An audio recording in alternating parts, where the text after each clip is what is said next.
The Lyrans, with their heightened consciousness, had the extraordinary ability to manipulate nature and their surroundings, shaping it to their will.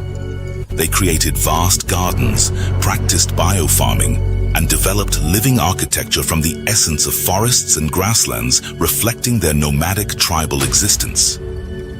In their rich, sensual, and harmonious lives, the Lyrans also initiated the first practices of royal monarchies in some of their more technologically advanced societies, distinct from the nomadic ones. The Lyran civilization flourished for millions of years, with their empire extending from the Vega constellation to the systems of Vulpecula, Hercules, Draco, and Cygnus.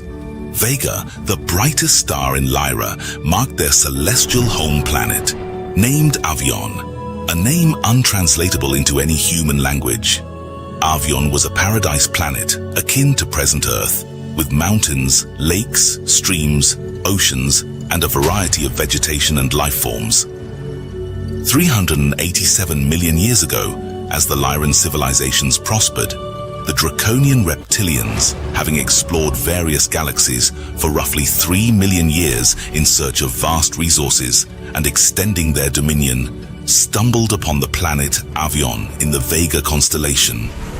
These Dracos, primarily operating as interstellar fleets reliant on their collection of planets for sustenance, had reached an apex of technological prowess without integrating higher consciousness.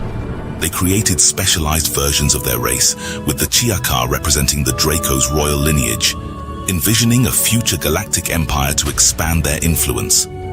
The towering initial and dominant reptilian draconian race donned in heavy space-age technological armor, with elites sporting large scales on their heads, resembling antennas and wearing fish-like space helmets, were escorted by massive celestial ships of a T-shape, embellished with reddish lights. In the late, foggy night, these reptilians descended upon the gas planet of Avion. Upon settling, the reptilians established an odd technological celestial encampment. At this juncture, the nomadic tribes, indigenous Lyran peoples who considered this planet their home, began to whisper warnings. The wind carried tales of these reptile-like strangers now treading on their sacred soil, armed with strange weapons and wielding unseen technology. Among these tribes stood the proud Tal Lyran nation, the planet's guardians and keepers of ancient wisdom. A mixture of fear and curiosity stirred within the hearts of the Tal tribe. They convened in council, their faces adorned with symbols of protection, their voices lifted in prayer to the creator of all. A wise chief of the nation named Wovoka began to speak to the people. My children, the land under our feet and the sky above us bear witness to this new dawn. Let us not meet our guests with fear, for fear breeds misunderstanding, and misunderstanding leads to conflict. Let us extend the hand of friendship, for we are all children of the same Great Spirit. We shall share with them the bounty of our land, teach them the ways of our people, and learn from them what they have to offer. A young warrior, Cochise, then raised his voice, his gaze steady and full of resolve. Can we truly believe in the love and harmony promised by these invaders? Have we not ourselves sought expansion, guided by the Great Spirit? Their vast ships and formidable weapons hold the power to obliterate us. My kin, the very earth we stand upon and the sky under which we live bear witness to this violation. We cannot afford to welcome this invasion with naive trust, for misplaced faith leads us down a path to our own destruction. Let us instead cling to the wisdom passed down from our ancestors, the true stewards of these lands for generations. It is our duty to preserve our heritage, uphold the legacies of those who came before us, and protect the purity of our customs from being washed away by foreign tides. Your words are true and strong, Cochise. We must not give in to the depths of fear. Let us approach this encounter with open hearts and minds, for diversity is the garden in which wisdom flourishes. May we find strength in our traditions, courage in our hearts, and wisdom in our actions. Together, let us pave a path of peace and coexistence so that our children and their children's children may live in a world where respect and understanding bridge the gap between cultures.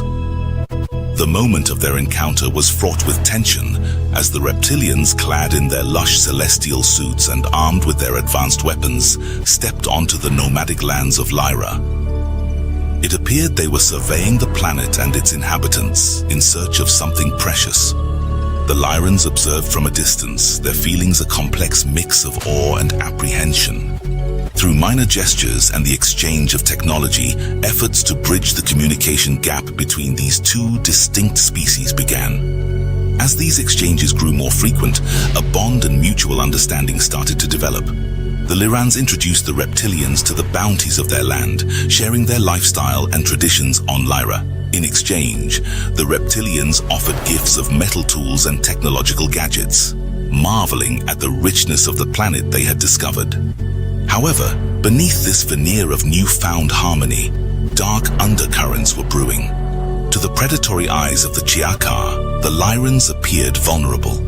Initially hesitant, the Dracos carefully observed the Layrans' seemingly magical abilities to read minds and manipulate their surroundings. History often demonstrates that when a more powerful force encounters one less understood but living in abundance, a pursuit of dominance is inevitable. Sauron, a commanding figure among the reptilian Siakar forces, crafted a strategic plan to seize vital planetary resources through coercion. His strategy involved sending a reptilian envoy to a revered Avalon temple, home to a highly coveted and potent Partal technology, deeply venerated by the Layrans. With ruthless efficiency, this reptilian envoy massacred the Layran priests and priestesses, leaving behind a swath of bloodshed and death. When the Layran colonies became aware of this atrocity, the fragile peace shattered. Misunderstandings escalated into conflict, and the confrontation between these two species threatened to engulf the Vega system's Layran world in flames.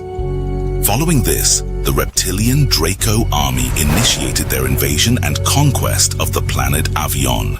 They decimated entire communities with a chilling efficiency, employing vast technological weaponry previously unseen by the Layrans, and even consuming the corpses of their victims. The Tal Lyrans watched in horror as their loved ones were mercilessly slaughtered, their agonized cries echoing through the valleys like mournful laments. They witnessed the destruction of their homes, cities, and much of the ancient technology that had sustained life on their planet.